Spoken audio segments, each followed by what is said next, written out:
So our approach should not be grounded in cultural competency. Cultural competency is a fallacy, is a lie, and is a thing of the past. Competency implies that I know everything there is to know about culture. And you know what I've learned in the almost 3 years of working in this field? That I am culturally incompetent, that there's no way that I can understand everything there is to know about my own culture, never mind about everybody else's. So the shift is towards cultural humility. Cultural humility, what does it imply? It incorporates a lifelong commitment to self-evaluation and self-critique, to redressing the power imbalances in the patient-physician dynamic, and to developing mutually beneficial and non-paternalistic clinical and advocacy partnerships with communities on behalf of individuals and the defined population. That was a mouthful. But let me break some stuff down here rather quickly. Lifelong commitment to self-evaluation and self-critique. Remember that piece on biases and judgments? Have you ever done a cultural self-assessment? Well, here's where I'm going to recommend that you do one. The National Center on Cultural Competency out of Georgetown University has a number of them. They take about 45 minutes to do. How else are we going to get better unless we look inward? I can't rely on the evaluations that are going to be done about this training to figure out what are the areas that I need to improve. I'll read the evaluations, are going to be helpful for me, but I need to do a deeper dive into who I am and what I bring. There's another one by Harvard. If you Google Harvard implicit bias, really good tool, very well researched. All of them are.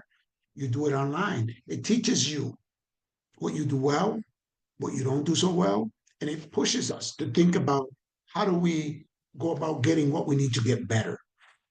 That's a lifelong commitment to self-evaluation and self-critique. A couple of things about that. I do one self-assessment at least once a year.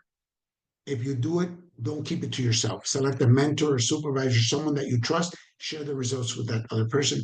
They help us to make sense of what's happening, right? Redressing power imbalances. Always like this. I have more power than the people who are in front of me. I gave you that example about the young man, right? That I was working with. Mutually beneficial, non-paternalistic. We should be done with telling people what to do, how to do it, when to do it, what doesn't work, blaming them. I don't save anybody's life. I hear a lot of people in our field, oh, I save people's lives. I save people's lives. That's why I got into this. I save people's lives. Time out, man. That is really paternalistic. Here's what I do. I walk side by side people. I share information, resources. I validate their experiences. I share information, resources. I validate their experiences. I share information, resources. I'm a cheerleader. People take on their own issues. They begin to resolve them. They save their own lives. This is not about being paternalistic. It's about empowerment. And the way that I empower people is I get out of the way. As opposed to, I save lives. I get where that comes from. And I've saved a life or two. When I administer Narcan on someone who was dying, that's different, right?